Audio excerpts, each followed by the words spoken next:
trying something a little different this week on Toasting the Classics. I'm going to be doing some shorter episodes, and you won't need a drink on these weeks.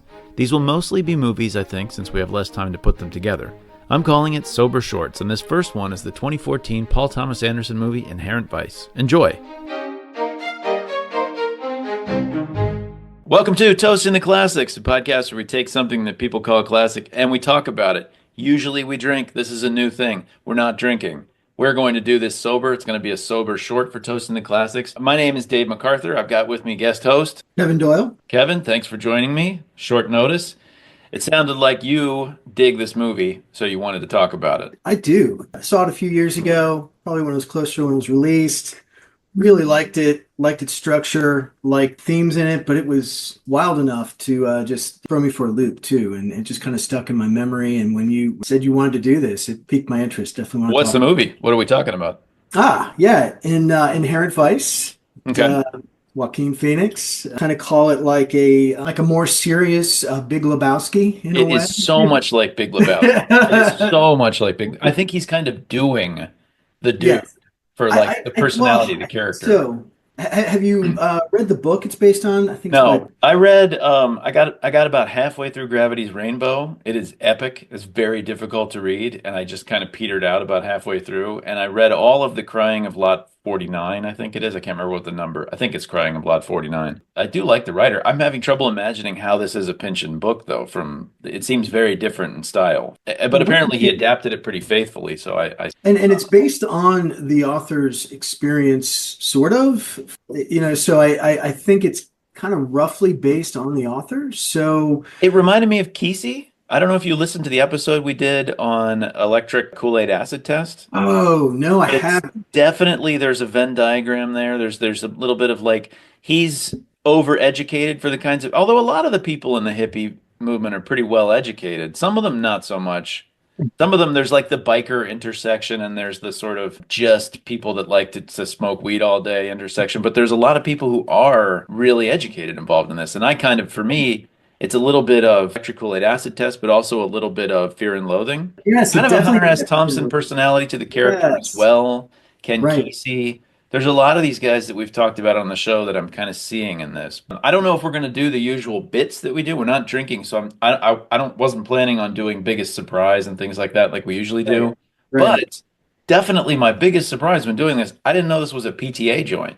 I just heard this was a good movie, so I put it on my list of movies to watch, and it came up, and I put it on, and only when the movie ended and it said Paul Thomas Anderson, I was like, oh, of course it's Paul Thomas Anderson. And you can feel that, right? Because, I mean, it has the flow of his other films, but more so. Like this, I guess it was kind of like just the constant use of drugs throughout the movie that kind of made it feel, otherworldly. But it had like this shifting that just seems to kind of, like Magnolia, too. Just like how it could do almost more like Magnolia. When I think of him, I think of Boogie Nights.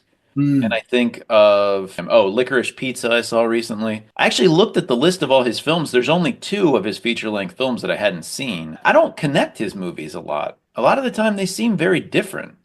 Like There Will Be Blood. It doesn't feel like the same kind of movie as Magnolia and Boogie Nights. It's kind of like that character. There Will Be Blood was like, it was obviously a character piece. It was trying to really speak through the character and just dive into who and what he was, not really have a point beyond that. This definitely had more of a cohesive plot and, destination. Yeah. I think. A lot of people complained about the plot in this being overly complicated. I think that's the gag. I think the gag is that film noir and things like The Big Sleep, everybody always comes out of those movies saying, what was that about? Who were all those people? I think every time a new ridiculous name is introduced into this script, it's a joke. And I think it's Thomas Pynchon's joke. Yes. I'm sure it's the brilliance of the character names being so ridiculous is the work of a great writer. I think. I could be wrong. I know this did win for Best Adapted Screenplay, so there could be some of Paul Thomas Anderson's original work going into that. But I think what you're seeing is a brilliant writer who comes up with great names. I'm in the middle of reading, actually, Charles Dickens. One of the first times I ever sat down and read one of his books. I'm reading Little Dorrit, of all things. Okay. And I've noticed that Charles Dickens is just a genius with the names he uses. They're hilarious. He has entire books that are named after his character names. And I think that Thomas Pynchon's doing the same thing here. Because every time they're like, this guy's name, Puck something. I don't know. Anyway, the names are hilarious and they don't even stick in my head. There's so many of them. I think Dickens like had some formula for the names that he came up with. You might want to look into that. Like, I think something with numerology and names to kind of come Oh, up. But there's a lot of alliteration, and there's definitely almost always kind of a joke in the name. mhm. If you get really into it somehow, I don't know. But I thought one of the really cool things this one did, I have a deep suspicion of ensemble casts in films, but Yeah, it's only because a lot of the time it sucks when there's an right. ensemble Not with cast. When this, you have a dude. whole bunch of really great home run hitters in a movie, it can be distracting. And this one does a great job. Reese Witherspoon gets like 10 minutes of screen time, maybe. Right. And she's a huge star in 2014, like a huge star. Actually, Magnolia's a good example. He's got Tom Cruise in it, and he's not really Tom Cruise per se in that movie. No, You know, no, he's in no. it, but he's not distracting. He's probably the biggest movie star of our entire generation, and he doesn't really eat up all of the space in that film the way you would think he would. And I think that's really cool because this has got Josh Brolin, Reese Mhm. Witherspoon. I was shocked when Martin Short just drops I into know. Just like 10 minutes. that scene where he goes off with, he just let it all hang out, kind of literally. Yeah, he's great. He's really good. Owen Wilson's in it and has kind of a small Yeah, part. He's a rock yeah. star at this time. Right. I mean, they're all kind of bit parts, but the way they're woven in, it just works. I mean, it just I think it speaks to the director's just ability to make flow happen. Because I mean, there's just this really nice flow that you can just kind of let go. And there was a moment where I was like just trying to figure out what was going on. I realized just let go, just let the director take you where it's going. Yeah. Because yeah, I mean, it'd been a while since I'd seen it. And I forgot a lot of the nuance of the plot. Well, I mean, there's just so much Yeah, detail. yeah, yeah. It's not forgetting. I don't even No know if I way even you can remember processed it. all. Yeah. No way, no way. And that's just the thing. I don't think that like the nuance is the part. I mean, there's just so much there. It's almost impossible to follow it. And I think like you were saying earlier, it's that gag or that I bit. think so. Like the Big Sleep is a classic of the noir genre, both in the novel and in the film, and it's a classic complaint about the film. What the heck is going on in this movie? Well, I mean, there But is it's some like the structure. texture of it is worth watching. You're just watching because the dialogue is sparky. It's fun to watch. Oh, it's Text, hilarious, man. It's a it's comedy. funny. It's really funny. It's fun. It's It's a not as comedy. funny as some of his other stuff has been to me. Mm. Like Boogie Nights is just so rewatchable because you just go back and every character is ridiculous. And Philip. Philip Seymour Hoffman is just like Yes. is Oh just my he has a God. small part and is just phenomenal in that. I think Like. Paul Thomas Anderson, one of the things that I read about him, and it actually applies to the way he adapted the screenplay. What he Mm. did is he actually wrote the screenplay. He didn't know what to do with taking this, I think, 450-page novel, right, and turning it into a screenplay. So he wrote the entire book as a screenplay. And I mean, I'm talking about three, four times as long as a screenplay is supposed to be because he knew he could just cut. He would get Right. that on paper and he could cut what wasn't working. And I think he does that with the directing too. I think he just films Mm. four times as much material as he needs and then cuts back to make a movie. And maybe Right. that's why sometimes some of these actors end up being able to play smaller parts. Like maybe Reese Witherspoon filmed an hour of material and he cut it down to 10 minutes. Well, it's funny you say that. This morning I did catch just to kind of prep for this a little bit. I did see an interview with him on Vice or whatever, and he was talking about that scene with Reese and Joaquin where they're in the park. They're at these park benches and Yeah. talking, and that was originally shot somewhere else. And he's like, it just wasn't working. And Uh-huh. so he's just one of these directors that can just shift. And the light changed a little bit, and they were kind of outside by these park benches, and he's like, you know Mhm. what? Let's redo this. And they reshot it. So yeah, I think that's what he does. He does kind of take a lot of shots, a lot of sets, a lot of scenes rather, and then kind of stitches it together. I would say that like what I noticed across all of his work, at least the work that I'm familiar with, just the way things flow. I just really loved the flow of it, right? I mean, there was a statement with this movie. I mean, there Hmm. is a statement with the book. It is kind of like this counterculture versus, like hippies versus the man, capitalism versus, just complete most anarchy. I That's why really I got think it makes such a great counterpoint to the Big Lebowski.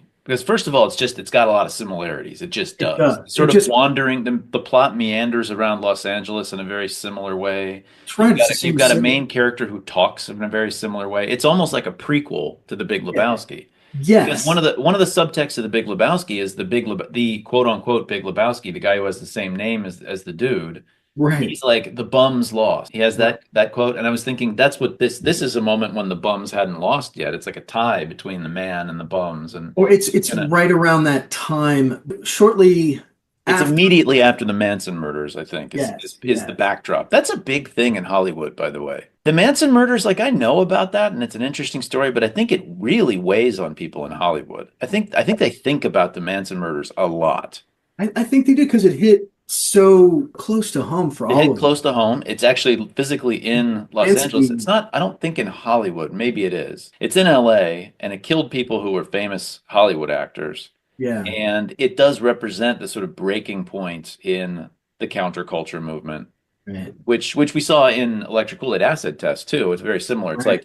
It's like, wait, Right. oh, this is really fun. We're on this bus, and then sort of towards the end of the book, you start thinking, shouldn't you maybe get off the bus at some point? You're doing a lot of drugs, and I don't know if it's really, I don't know how well things are going, and some people are going to get arrested, and You could see that it was LA is growing. You can see the growth in the background. You can see how quickly it's yeah, happening from the flashbacks when he was remembering his time with his ex-girlfriend, when yeah. they're in the rain and they come around the corner and that building that was under construction is suddenly built. That's intentional. And I do think like that's what this is kind of talking about. Can you keep your heart through all this change? He doesn't change, but everybody around him does. He is kind of like this agent of change for people as well. She comes to him, That's definitely true. Yeah. Yeah, I see that. I see what you he's a know, static character. He creates dynamism in the other characters around him. He's kind of like Ferris Bueller.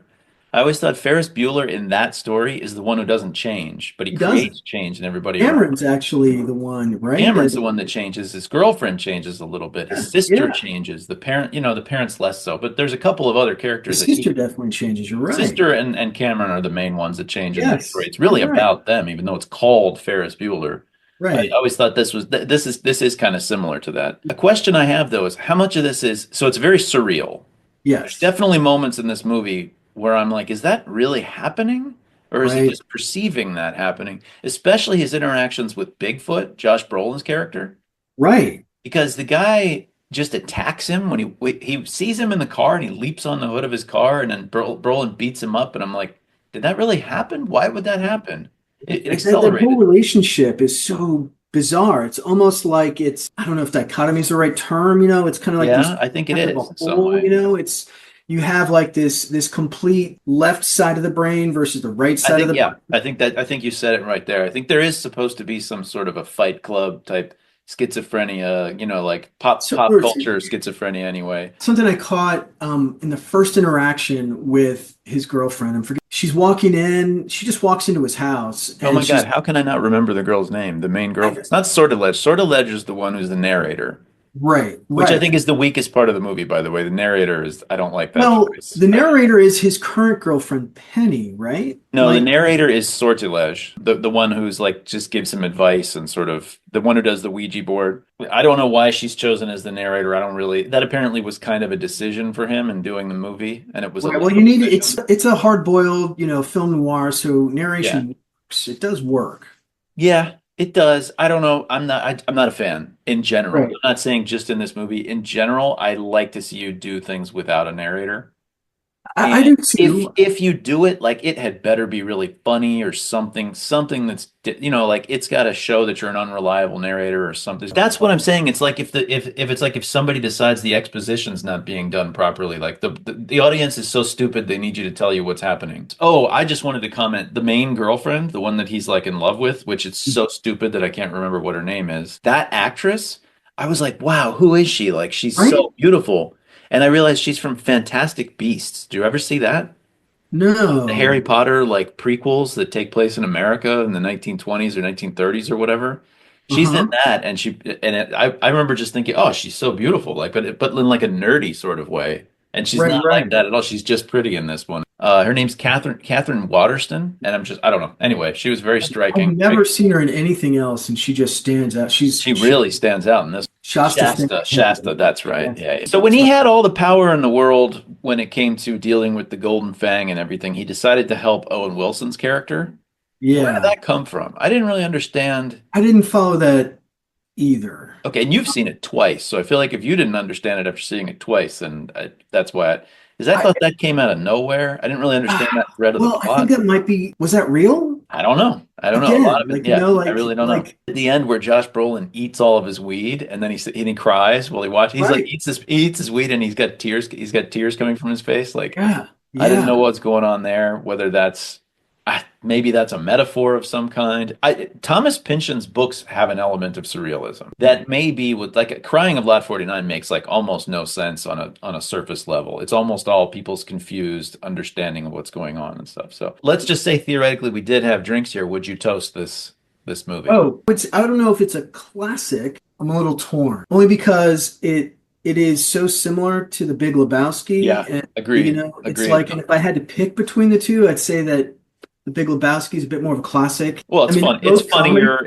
It's the first. It was before this. It's I more think. palatable, or digestible for larger audiences. But Although the this is plot is similarly confusing, honestly. I've seen Big it Lebowski a is. bunch of times, and the plot doesn't. I forget what's going on in that plot a lot of the Yes, time. yes, And by the way, the Coen brothers in general are kind of similar to PTA. They do yes. this deep dive and create like a real world that you're in. Agreed. And Agreed. part of one of their films is always just enjoying the texture of the place they drop you. Or the And texture, so like that. it's pretty similar. I really like Paul Thomas Anderson's work in general. I'm kind of where you are. I don't know if I would toast this one. I don't think this one's quite original enough to be toastable. I did I like think it. it's original. I just think it's too abstract for it to be. Classics to me have to be kind of palatable or digestible by larger audiences. And I don't know, It definitely is not. it's It not as definitely fails. approachable as Yeah. like the Big Lebowski or other hard-boiled, off quirky kinds of. It's more like Magnolia. It's a little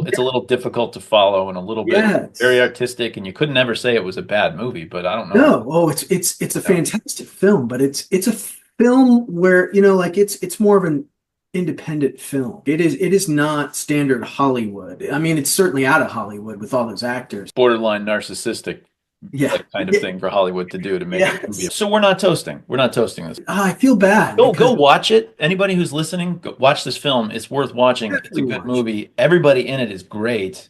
And Yeah. it's a great director. It's a great cast. I think it's a really fun screenplay. I just don't know if this one's like if I had to pick 100 movies of all time, this one's not making the list. Perhaps for an extra for this, the meaning of Inherent Vice. The meaning of inherent vice is when a good or commodity has some sort of a quality that makes it degrade. It has Right, something built into it, such as tomatoes will rot. That right. rot, Chocolate will that melt, propensity glass to will rot break. is their inherent vice. I don't Right. know what that means in terms of the script. I think this character has the inherent vice that he's a drug addict, Yes. but that's kind of a surface reading. I think there's more to it than that. I Is it a think statement maybe on the time that it was in? maybe all of these characters have an inherent vice. They have a tragic flaw of sorts. Maybe tragic flaw and inherent vice could be seen as Yeah. synonyms. The thought that hit my head was our nature will be our undoing. I Right, actually right. had to write that down when I had Yeah, that thought. exactly. Yeah. And it's what it's all about. I like that. I actually dig that as being the title. But I think that's like I think as a synonym for tragic flaw, I think it's not actually a tragedy, the story, but everybody's got a flaw. All right, So well, we're not toasting. a part of me hurts not Yeah, because no, I know, because I did like it. I'm glad I watched it. So I'm actors of not the saying I film. didn't like it, but I've not toasted movies that I felt similarly about. All right, well, I don't want to take up any more of your time than I promised. So for Man, Dave McArthur, peace out. Thanks for joining us, everybody. thank you. This was great. Kevin, signing out. Bye. That's it for the first episode of Sober Shorts. Send us an email at toastingtheclassics@gmail.com to let us know what you thought. Catch you next time on Toasting the Classics.